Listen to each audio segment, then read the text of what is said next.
Kita hari ini terambil dari Matius pasal yang ke-9 ayat yang pertama sampai dengan ayat yang ke-8 yang menyatakan,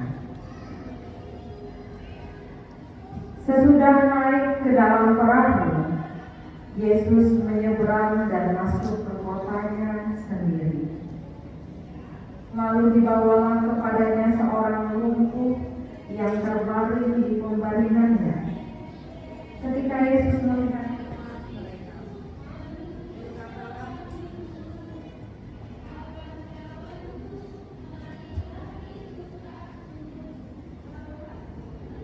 berkatalah ia kepada orang lumpuh itu, teguhkanlah hatimu, hai anakku, dosa-dosamu diampuni.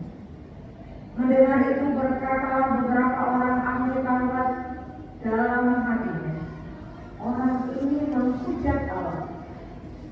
Yesus mengetahui pikiran mereka lalu berkata, mengapa kamu memikirkan hal-hal yang jahat di dalam hatimu?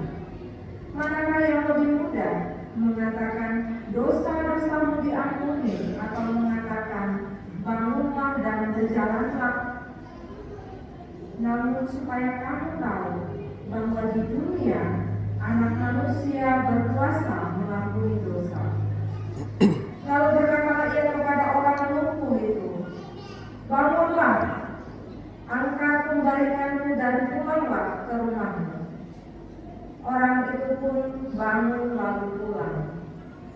Melihat hal itu, orang banyak takut lalu memuliakan Allah yang telah memberikan kuasa seperti itu kepada manusia.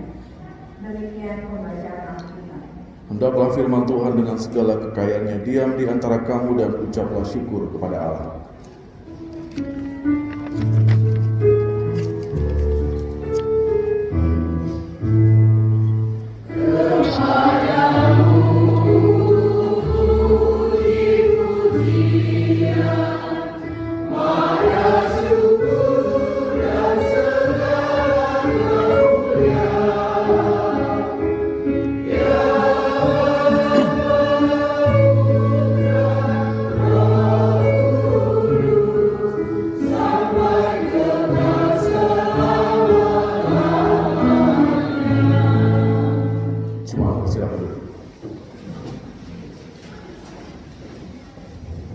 Selamat pagi, Shalom.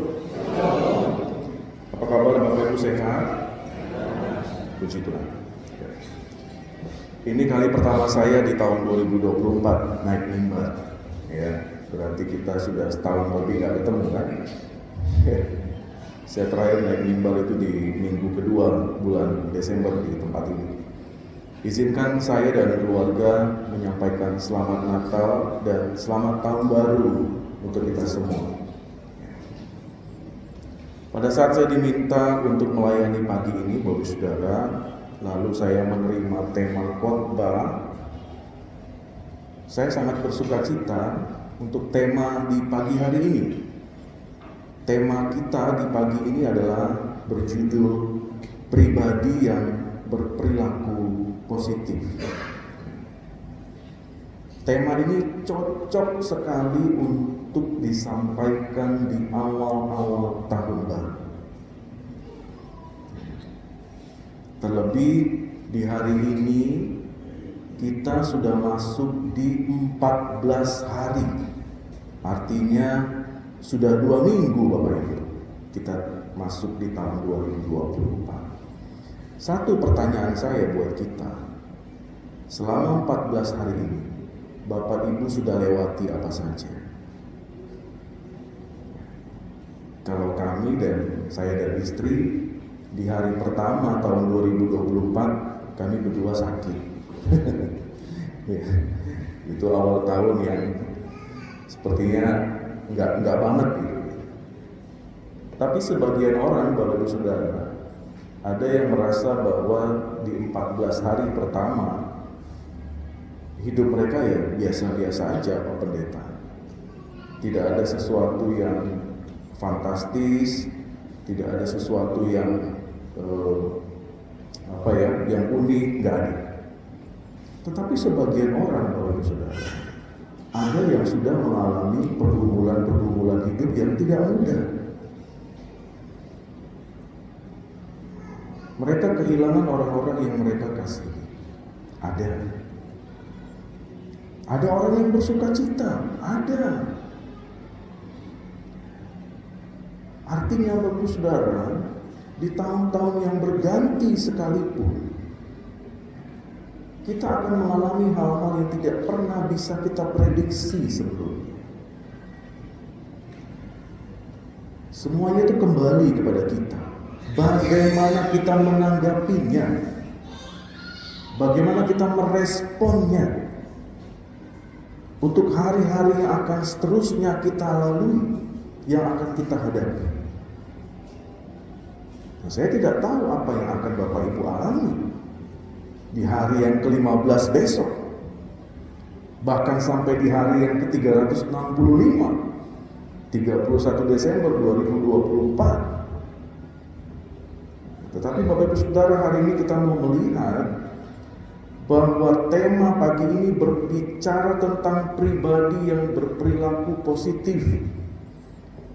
Sebuah tema yang menurut saya, tema ini bisa kita pakai sebagai sebuah motivasi, sebagai sebuah semangat baru. Ya. Kalau di zaman-zamannya COVID, kita bisa melihat ada satu istilah penting sebagai sebuah booster untuk kita bisa mempersiapkan segala sesuatunya, terkhusus untuk menyelesaikan tugas-tugas untuk menghadapi situasi-situasi dan kondisi yang tidak pernah kita bayangkan sebelumnya. Tetapi kita sudah siap dulu dengan semangat baru. Tidak ada lagi ceritanya, awal tahun aja udah keok, awal tahun aja udah males ngapa-ngapain. Awal tahun sudah tidak mau lagi berdoa sama Tuhan. Awal tahun aja sudah punya rencana, kayaknya saya gereja nantilah waktu Paskah, April berarti, atau setahun sekali, nantilah waktu masa Advent, berarti November akhir. Sudah mempersiapkan segala sesuatunya, tetapi tidak yang positif.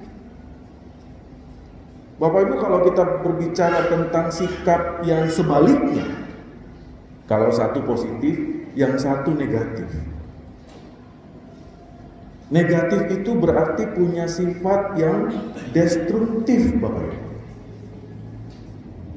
Destruktif itu artinya sifat yang bisa merugikan diri sendiri, bahkan bisa merugikan orang lain, karena sifatnya itu merusak,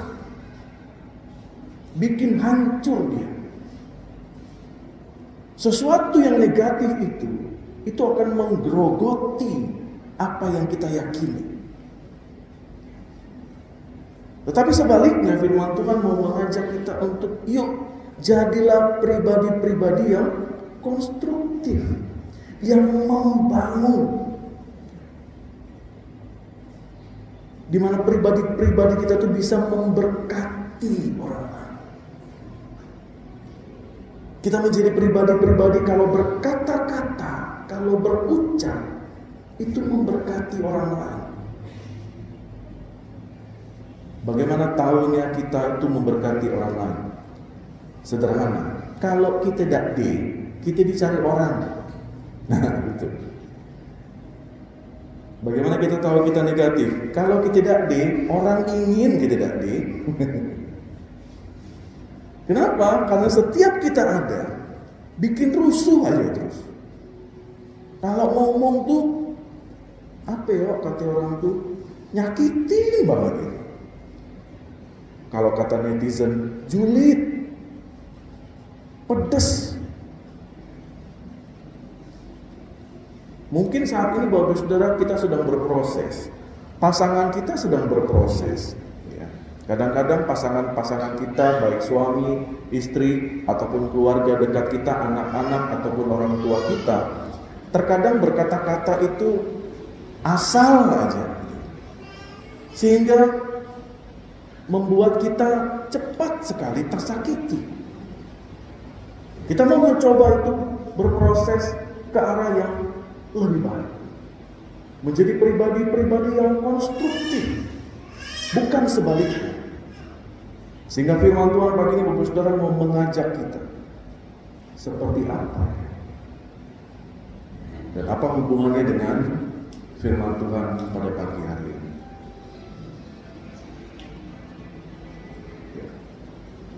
Bapak Saudara, dalam bacaan kita Matius 9 ayat 1-8 ini mengisahkan bahwa ada seorang yang lumpuh. Ya, dia hanya terbaring di atas tempat tidurnya.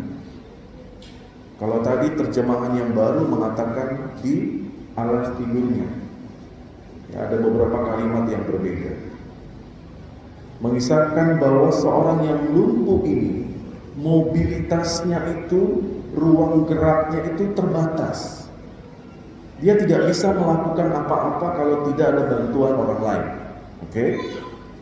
Nah, dengan keadaan seperti ini, dia tidak bisa berpartisipasi secara normal di kehidupan yang ada di sekitarnya. Sangat-sangat terbatas. Oleh karena itulah teman-temannya itu membawa dia kepada Yesus dengan sebuah harapan, dengan sebuah keyakinan bahwa Yesus dapat menyembuhkan sahabat mereka itu. Seperti itu kan? Cerita singkatnya itu seperti itu. Dan ketika Yesus melihat iman mereka, baik iman teman-temannya, termasuk dengan iman si lumpuh. Lalu Yesus berkata apa?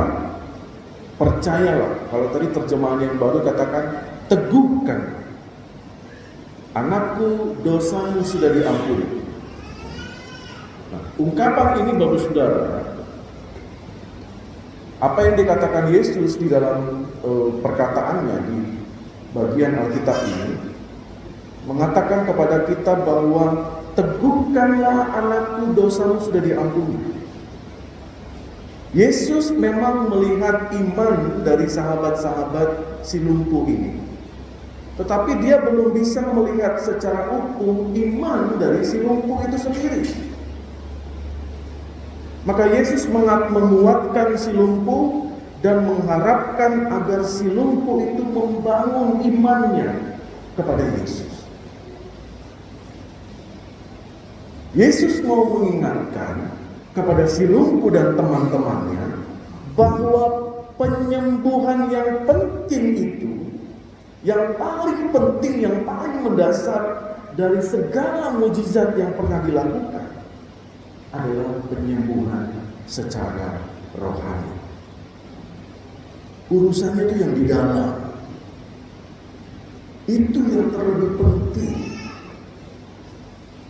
Nah, sehingga penulisan kitab Matius ayat pasal 9 ini yang disampaikan kepada kita di ayat-ayat awal itu mau berbicara tentang penyembuhan secara rohani. Nah, ketika Yesus berkata kepada si lumpuh, anakku, dosamu sudah diampuni, dan melalui pengampunan dosa ini, Yesus mau menunjukkan perhatiannya bahwa kebutuhan rohani dari si lumpuh ini, itulah yang paling penting. Itulah yang paling dasar. Sebelum masuk kepada penyembuhan secara fisik. Bapak Saudara, kalau kita menelaah secara mendalam, secara teliti, bacaan kita hanya 8 ayat ini saja. Kita bisa melihat, kita bisa memahami, kita bisa mengerti apa yang diharapkan oleh Yesus dan bagaimana dia juga mengharapkan dari iman si lumpuh dan juga teman-temannya, bahkan orang-orang yang ada di sekitar mereka, itu semuanya percaya penuh kepada Yesus. Karena memang tidak semua orang yang ada di sana itu percaya kepada Yesus. Bapak Ibu bisa lihat Di sana ada beberapa ahli Taurat yang melihat peristiwa itu, tetapi mereka tetap tidak percaya kepada Yesus. Bahkan di situ dikatakan apa?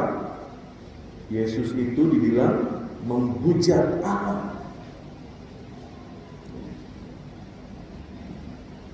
Tetapi Yesus tetap menunjukkan bagaimana dia sangat bersungguh-sungguh melihat sesuatu yang besar terjadi kepada si lumpuh. Dan dia mau tetap memperlihatkan kepada mereka bahwa kuasa yang dia lakukan itu terlebih penting, dia menyembuhkan secara rohani. Ya, itu makna yang pertama, Bapak Saudara. Kenapa tadi saya minta sampai ayat ke-8? Karena ini ada kaitannya. Ayat yang ke-6 sampai ayat yang ke-8, Yesus itu mau menyembuhkan si lumpuh ini secara fisik. Yesus berkata kepada si lumpuh ini dengan kalimat perintahnya, bangunlah, angkatlah, dan pulanglah ke rumah. Lalu kita bisa lihat orang itu bangun dan pulang. Bapak Ibu, ketiga kalimat ini adalah kalimat perintah, di mana Yesus mau menunjukkan bagaimana dia mengubah situasi fisik seseorang. Lalu dia berikan kekuatan bagi orang lumpuh itu untuk berdiri, mengangkat bebannya, lalu menyingkirkan semua pembatas yang selama ini mengungkung kehidupan. Kita bisa melihat, saudara, Yesus memberikan kembali ruang gerak yang bebas, sebebas-bebas. Semua orang bisa menyaksikan peristiwa ini, dan di ayat 8 itu katakan, semua orang banyak melihat itu lalu memuliakan Allah. Ada sukacita yang besar setelah peristiwa-peristiwa ini terjadi. Kisah dalam Injil Matius pasal 9 1-8 Bapak Saudara. Ini adalah kisah penyembuhan si lumpuh dari yang tadinya sakit rohani dan sakit fisiknya. Sehingga inilah yang dinamakan pembebas secara total yang dibuat oleh Yesus kepada si lumpuh. Enggak setengah-setengah. Yesus bisa saja seperti mukjizat yang lain, cukup sembuhkan lumpuhnya, udah ya, selesai, pulang. Enggak. Tapi dia bebaskan dulu secara rohani. Setelah itu baru dia bebaskan secara fisik. Lalu pertanyaan buat kita pagi ini Bapak Saudara, lalu apa makna spiritual dari perenungan pagi ini? Pesan Injil buat kita hari ini adalah ketika Yesus berkata, percayalah, teguhkanlah anakku, dosamu sudah diampuni, itu yang pertama. Kata kunci yang kedua, bangunlah, angkatlah tempat tidurmu dan pulanglah. Dua kata kunci yang penting ini yang Bapak Ibu harus pahami terlebih dahulu, di mana ini mencerminkan bagaimana Yesus memanggil setiap kita pada saat ini. Bapak Saudara, tempat tidur itu bisa ditafsirkan melambangkan bagaimana situasi kita yang tidak sehat. Kita sering kali terjebak di dalam kelemahan. Kita sering kali berada di dalam keterbatasan. Keberdosaan kita itu membuat kita terbatas. Itulah yang membatasi kita dengan berjumpa kepada Tuhan. Maka Yesus Yesus mengajak kita untuk ayo bangkit dari keadaan itu. Tahun 2024 ini Bapak Ibu tidak bisa lagi berada dalam keterpurukan dosa. Jangan lagi berlarut-larut berada di dalam akar pahitmu. Berada di dalam rasa dendam, terus ada di dalam kebencian, amarah yang terus bertahun-tahun kita simpan, ya. Dendam sama orang lain, benci sama orang lain. Gak bisa. Kita mengulang-ulangi dosa-dosa yang terus bertahun-tahun kita lakukan. Gak bisa.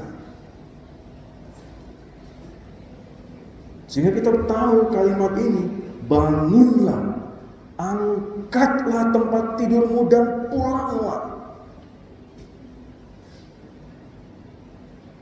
Yesus mau mengajak kepada kita semua, inilah panggilan Yesus yang penuh kuasa kepada setiap orang yang percaya kepada Tuhan. Untuk apa, Bapak Saudara? Untuk kita mengalami yang namanya pemulihan, perubahan. Dan kita punya semangat baru untuk menjalani tahun 2024 ini. Karena di luar sana, Bapak Saudara, ada banyak orang yang sudah tidak lagi semangat hidup.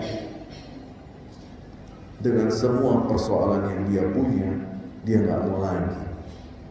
Di mana kita bisa melihat dia tidak bersemangat? Dia nggak mau lagi datang kepada Tuhan. Dia nggak mau lagi ibadah ke gereja. Dia nggak mau lagi berdoa. Dia nggak punya lagi semangat hidup. Dan itu sifatnya menular. Benar? Sesuatu yang negatif itu paling cepat menular.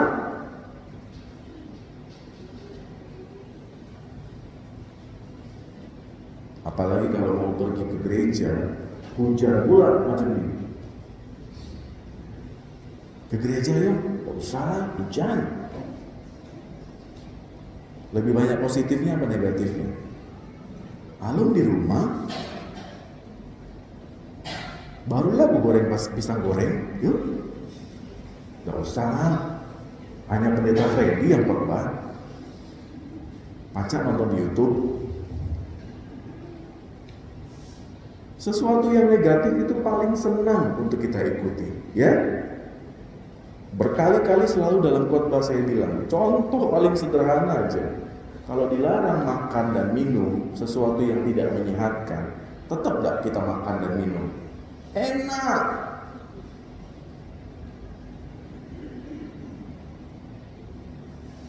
Sesuatu yang negatif itu enak rasanya, sehingga enak untuk dilakukan. Tapi akibatnya gak enak. Dan itu sudah dibuktikan di dalam kisah penciptaan Adam dan Hawa. Buah yang terlarang itu enak gak? Enak. Lalu apa yang terjadi? Mereka diusir dari Taman Eden. Dan rusaklah hubungan manusia kepada Tuhan.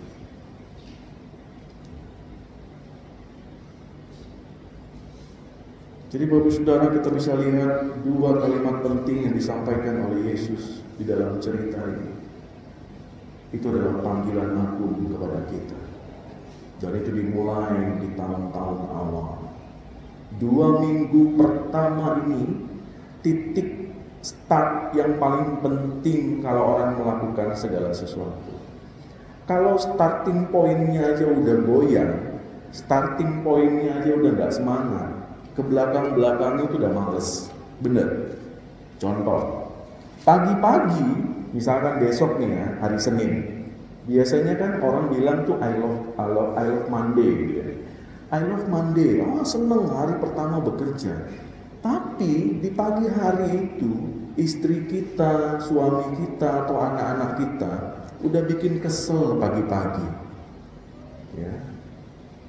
Atau ada kejadian-kejadian di jalan yang kita bisa berkelahi sama orang gara-gara saling menyerempet misalnya.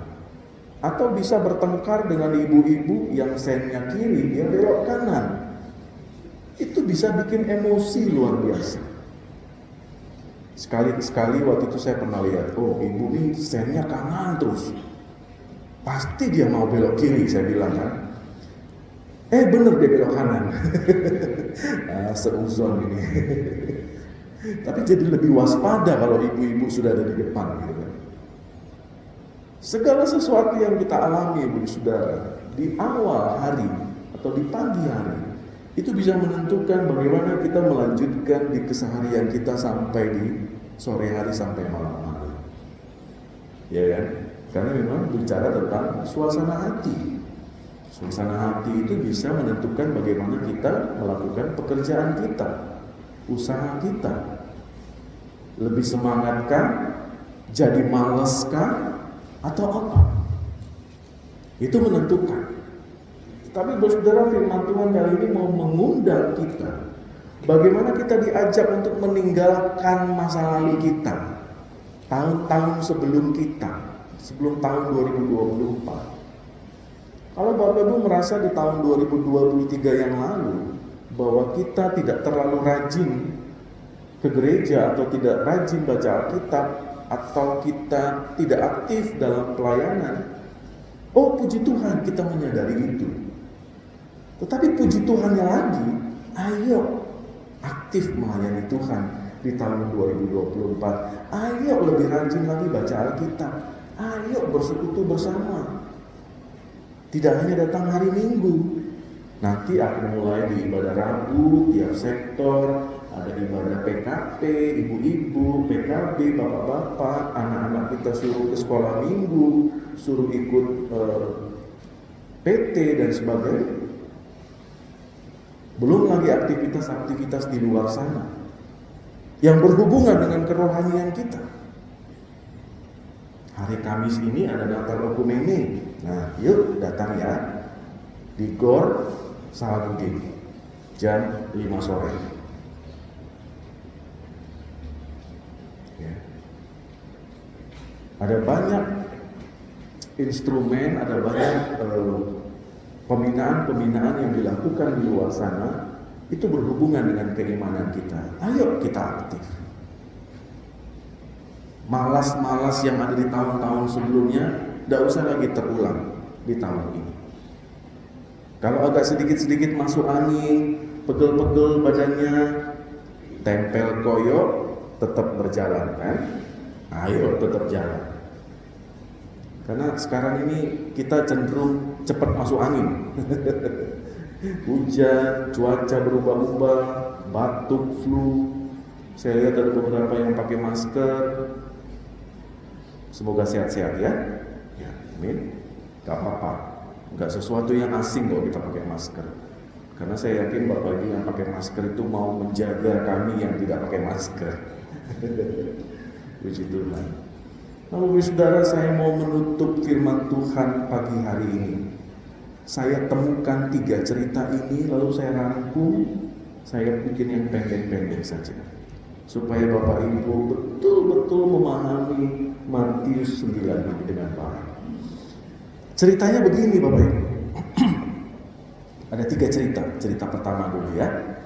Cerita pertama adalah berbicara tentang sebuah desa.